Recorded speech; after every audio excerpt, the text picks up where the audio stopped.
Welcome back into the SBR Bull Betting Special with our next guest up, Ed Fang. Follow him on Twitter at the Power Rank. His work at thepowerrank.com. Ed, welcome in. How are you? I'm great, Drew. Thanks so much for having me on. Excited to talk Bulls.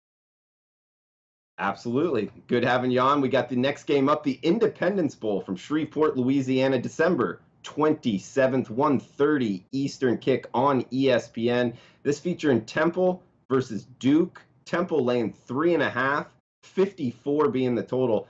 I'll let you have at it, Ed. How would you look to bet it? Yeah, I think this is another one where I kind of like the total and I like the under. Temple's defense has been spectacular this year. Top 20 unit when I take yards per play and I adjust for strength of schedule. And the offense hasn't been quite as good. The numbers like the under in this. Temple's really a program that has surged this year. So much so that Jeff Collins, the head coach, is going to take the Georgia Tech job. Ed Foley will be the interim coach. I don't think that matters so much as the health of the quarterback and their top running back. They're both listed as injured. It's probably a situation where these guys have a month off and are able to get healthy, play in this bowl game.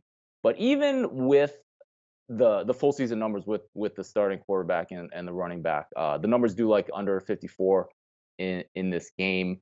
Yeah, that's the way I would probably play this game. Duke is an interesting situation as well, just because they just got obliterated at home in their last game of the season. I think that's on the minds of a lot of bettors here. I think Temple's about a 4-point favorite. That's probably too much. Probably a little bit of an overreaction to what's going on there. I don't know if there's a situation with that program. Clearly, a team that got off to a pretty good start, beating a Northwestern team that ended up winning the Big Ten, winning their division in the Big Ten, but hasn't. But when you lose a game, I think it was 56-7 or something crazy to a team like Wake Forest that has struggled this year, I think that weighs a lot on the minds. Potentially some value on the side with Duke, but I don't like that as much as the under in this game.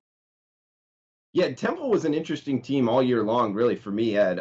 Eight straight covers down the stretch, if you don't count the loss to UCF and USF, which were actually close against the number there. So they played really well for their backers down the stretch. They do have the coaching change and going up against David Cutcliffe coach team, who I think this was actually a down year for Duke. They didn't perform like maybe a lot of people, including myself, would have thought going into the season. So coaching advantage, I would definitely give it to David Cutcliffe, getting the three in the hook.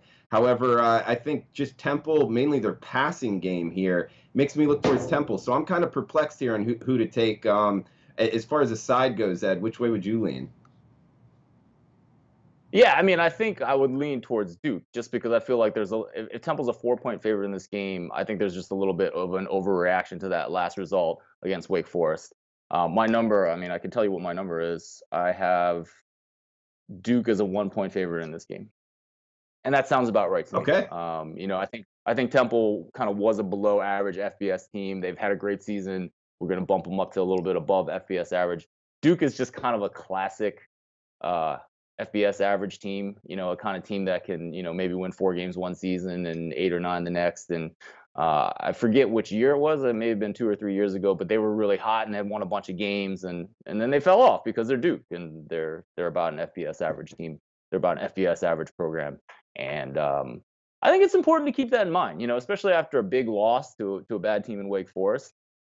It's important to keep in mind like the program history, right? Like, don't put Northwestern in the top 10. Like, they're just not a top 10 program. And kind of Duke and Northwestern are my examples of those teams that if you think they're a top 25 team, you should probably wait a couple more games and see if regression to the mean hits and they go back to where they've been under their respective coaches over the last 4 to 8 years.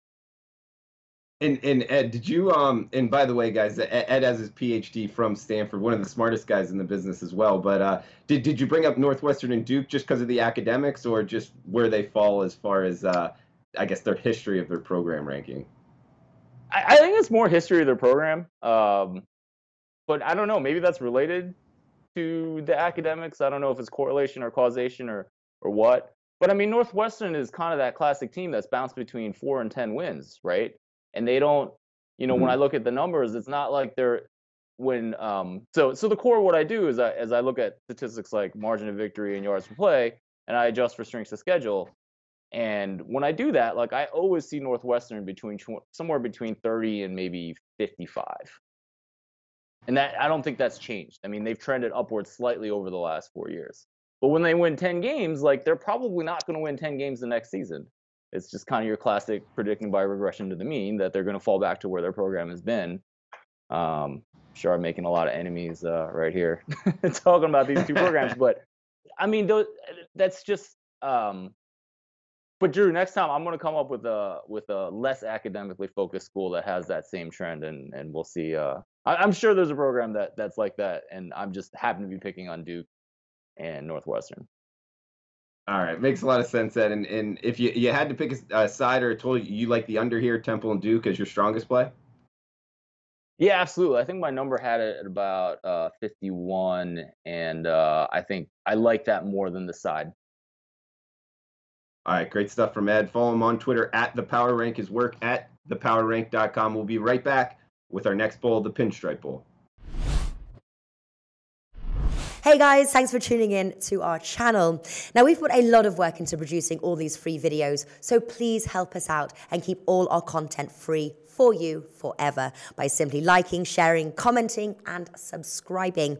Now, not to mention, a visit to our industry-leading website will warm the hearts of all our SBR employees, especially myself. Now, the links are over there to the left, so do check those out. Thanks for watching.